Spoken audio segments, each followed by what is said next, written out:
Hello there, Mark here. In this video, try naman natin gawin yung if-else sa Java and to check if same lang din ba siya C++ or not. So, paano gawin yon? Try natin gumawa ng isang program na mag-ask ng grade sa user and then i-check if pass ba siya or not.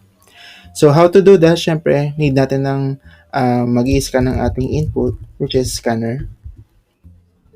If napansin nyo nagpula, i-out-enter nyo lang siya para i-import nyo yung kanyang package. Next is new scanner system.in. And since need natin ng grade, declare tayo ng grade na variable as out, enter your grade. Zoom out ko lang. Next is grade is equals to saan manggagaling yung kanyang value sa scanner, which is yung scanner.nextInt.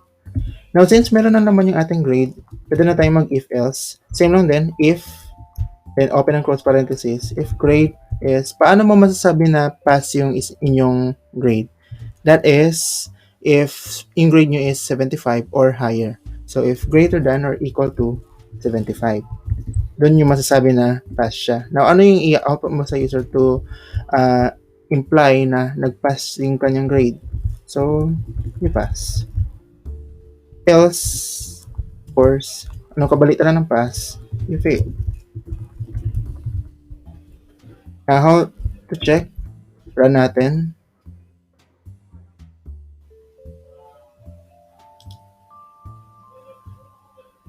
Input natin yung ating grade, which is 89.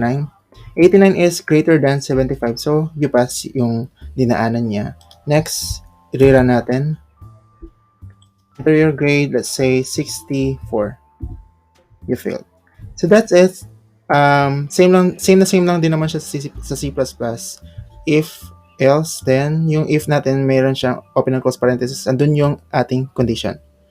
Conditional expression, parang ganun. So that's it. Thank you for watching. Have a nice day. Bye.